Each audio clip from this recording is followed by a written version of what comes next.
So with the release of Doom Eternal and Call of Duty Warzone, I thought it was perfect time to talk about The Outer Worlds. Yeah, I'm kinda late on this one.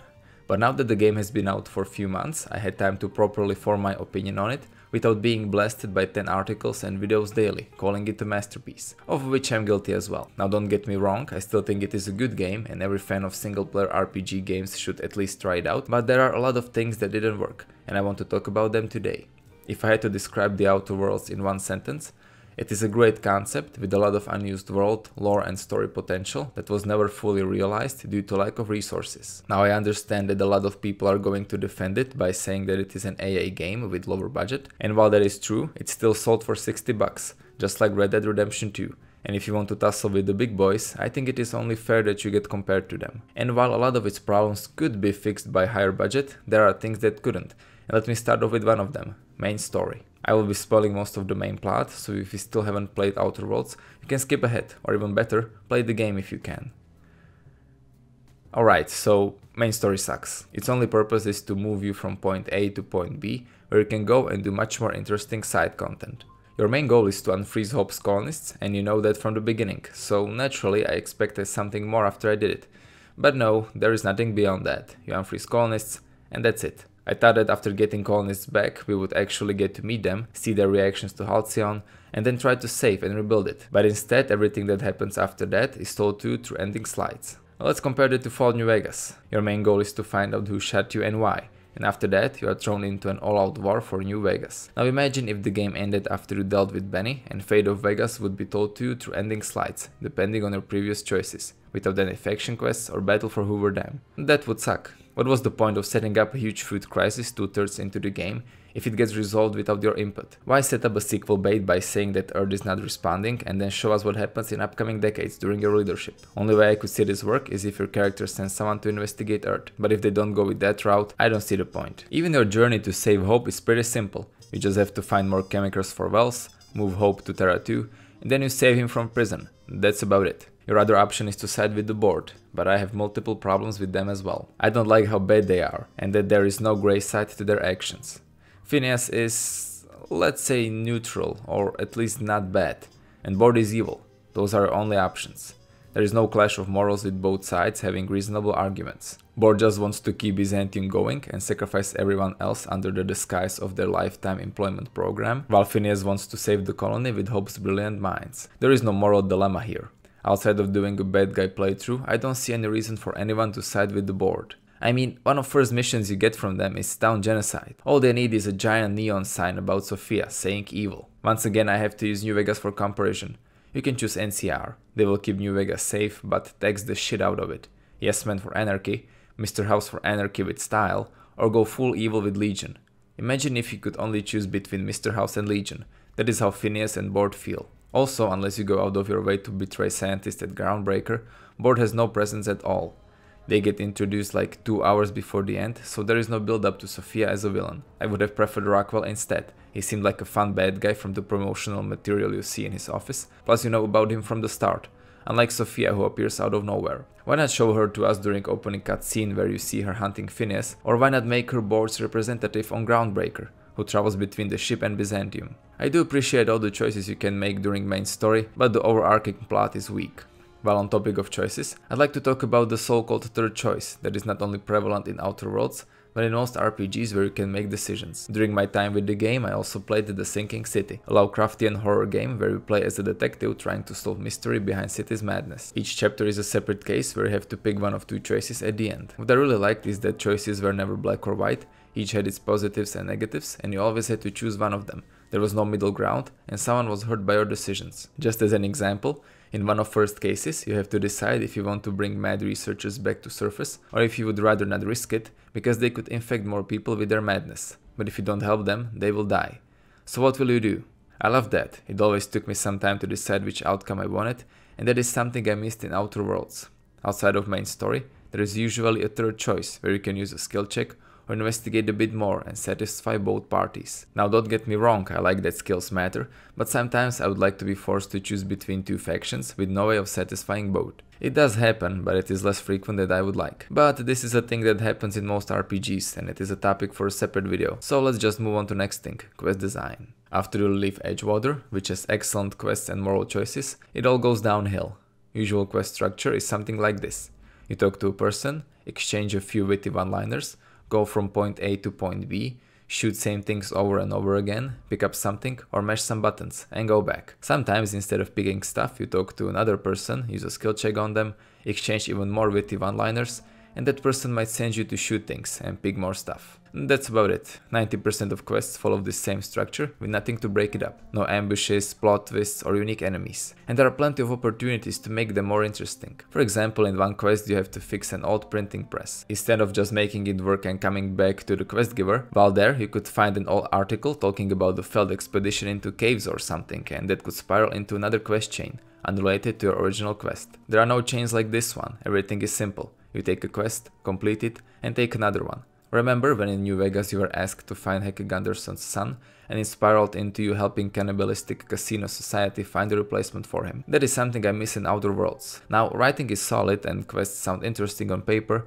but their execution is poor, and eventually game becomes a fast travel simulator, because there are no reasons to explore Halcyon, which leads to my next point. Locations themselves are very nice, they all have unique look, flora and fauna, but once that first impression wears off, you realize that they are just a static background for quests. Outside of them, you don't find anything interesting anywhere. If you go out of your way to explore a side path, at best you will be rewarded with an abandoned outpost and a terminal entry, but usually you find a few bad guys to shoot and useless loot. For all the shit Bethesda gets, I have to admit that their excellent environmental storytelling is missing here.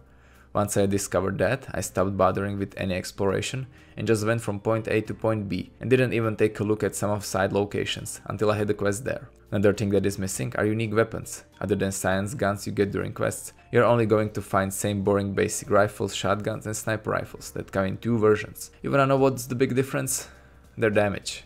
No unique skin or effect, just the same gun with better stats. Armor selection isn't great either, but there are at least few more variants with different bonuses. I understand that Obsidian tried to combat that with weapon upgrades, but there isn't big variety in those either. Plus, if you have enough bits, you can overlevel your weapon easily and make the game trivial. And since there aren't many weapons, why bother with enemies, right? You're gonna be fighting same marauders, robots and animals over and over again. You have two types of human enemies, 9 animals and 3 bots. Plus, there is a serious lack of unique boss encounters that could spice things up. With no interesting enemies to fight, no environmental storytelling to keep you curious, and no unique weapons for you to find, what reasons are there to explore? None. Only reason to go off main road are side quests, but like I already said, quest structure isn't exactly excellent. Compare that to New Vegas, where there are tons of locations that have something unique going for them. Some offer interesting backstories, like the Lone Wolf radio station, others have challenging enemies, for example Deathclaw Sanctuary, and you can find a lot of special weapons, simply by exploring your surroundings. So what is left? Well, we still have combat. I mean, it's okay, it's better than it was in New Vegas, which isn't much of a compliment, but it serves its purpose. Time dilatation is basically a fancy bullet time, so nothing special there, and due to lack of unique weapons that I mentioned before, combat is not something that could carry this game past its first 10 hours. What did, however, is writing and choices. In this regard, game doesn't disappoint. Characters have personality, I was genuinely interested in what they had to say, and cared about their backstories and relationships. Side quests have interesting stories, and you want to know what happens next. Jokes were also pretty good, something I rarely see in video games. Well, I got 2 pieces of advice for surviving the dust bag, friend. 1, don't let the dust get in nothing private. It's like 10% spores by volume. You'll be yanking out fungus by the handful. 2, you can't actually keep the dust out. Always carry antifungals. Sprays work okay, creams are better. You got nothing else? Vodka. Plus, there are a lot of choices here for people that like that. Most of Outer Worlds' problems show after around 12 hours of gameplay. Until then you are hooked by this new world, its lore, characters, and since you're always exploring new planets, you don't care too much about repeating enemies and same weapons. Unfortunately, there aren't many planets for you to visit, and that's when you start noticing flaws. My personal breaking point was halfway through Monarch's storyline. I stopped caring about any unexplored locations, and I even found myself skipping through combat encounters so I could get to next dialogue and story progression faster. Gameplay just stopped being that interesting, and it slowly became a chore to play. Thankfully, around that time I had to stop playing due to exams, and once I returned to it 2 months later, it was fun again. I'm not sure if I would have liked Outer Worlds so much if I played through it without that break. Now I don't want to blame anyone, but I think that one of the reasons why everyone praised Outer Worlds so much is because people didn't play through it until the end, before they made the video or a review. I'm guilty of that as well. My first video about Outer Worlds was when I clocked around 6 hours. Back then I just finished best part of the game, Edgewater, so obviously I was ecstatic. And I think a lot of people did the same thing, played for a couple of hours, posted their thoughts, and never got to experience problems I have with the game past its midpoint, because they never reached it. It's because you have to post the video as soon as game is out, otherwise you will get overtaken by someone faster. But you know, that's just how it is these days. When I take a look at games discussions now, they are a lot calmer and more constructive than at its release, with people criticizing it without getting downvoted to hell. It is important to realize that Outer Worlds is not messiah of gaming, and Obsidian are not some gods who created a perfect game with no flaws. It is a solid RPG game with some great concepts, interesting world, and stellar writing that however suffered from its lower budget and didn't deliver on its gameplay and exploration aspects. Do I think it's a good game?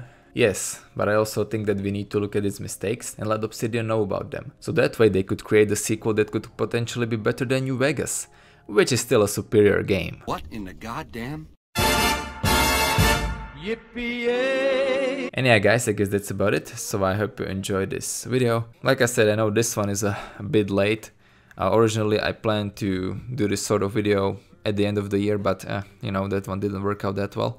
But thankfully I was able to do it now, because as you may have noticed, we have a bit of a pandemic around here, so I have a lot more time for videos now. Hopefully everything will sort itself out soon and we will go back to our usual lives. Anyway, when it comes to any of my next projects, I'm gonna be making a community post about them, but just in case you don't read them, you should, by the way. I'm gonna be making a Division review next, probably, you know, just to stay in team.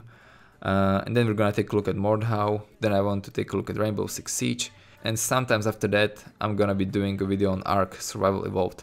That one should be fun after my last Rust video. And yeah guys, I guess that's about it, so I hope you enjoyed this video. Leave a like if you did, tell me what you think about it in the comments, subscribe for more Fallout and other games content, and I will see you next time.